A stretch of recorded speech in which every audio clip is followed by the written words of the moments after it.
The PlayStation 5 DualSense Edge. Made by Sony for the PlayStation 5, retailing for $199.99.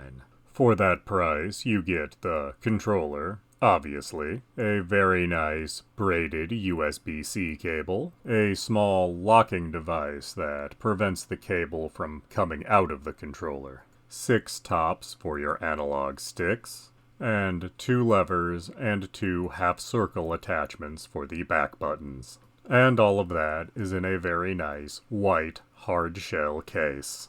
This controller is Sony's answer to Microsoft's Elite series of controllers. And as you might expect, it offers many similar features, having all the standard features of a DualSense controller, such as gyro and haptic feedback.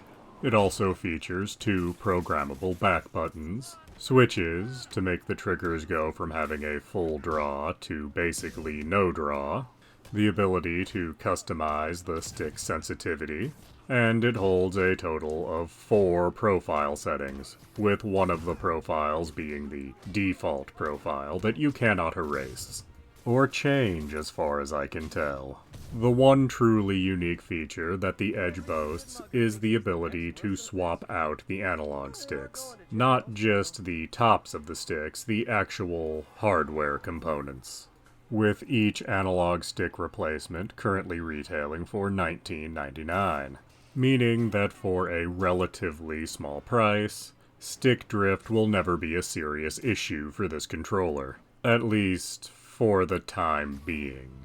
And while all of that makes for some interesting selling points, what is the actual experience of using the Edge like? Well, I've spent a few weeks with it now, and I think I can answer that. For the most part, it's very similar to using the standard DualSense controller, as it lacks the premium feeling of many other $200 controllers. It feels as if this was modified from a base DualSense controller, which I'm quite sure it was. And while having 2 back buttons is very nice, as is the ability to lessen trigger pull, the Edge doesn't fix the biggest problem with the standard DualSense, that being its terrible battery life, still only having a 4 to at best 5 hour battery life. And it seems when charging $200 for a controller, they could at least include a slightly bigger battery. I also don't find myself switching out the analog stick toppers very much. I put on the set that are slightly taller and resemble PlayStation 2 sticks, and I pretty much haven't looked back. Thus far, I haven't had a need to actually replace the analog components. I did buy a pair of replacements, however, as I do think replacing them is an inevitability.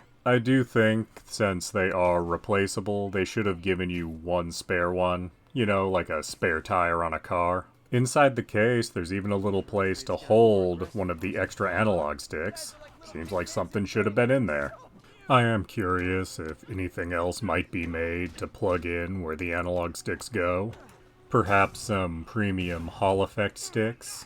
Or little clicky sticks like were on the Neo Geo Pocket, be good for fighting games maybe? This is just speculation, I don't know if anything else will ever be made for these.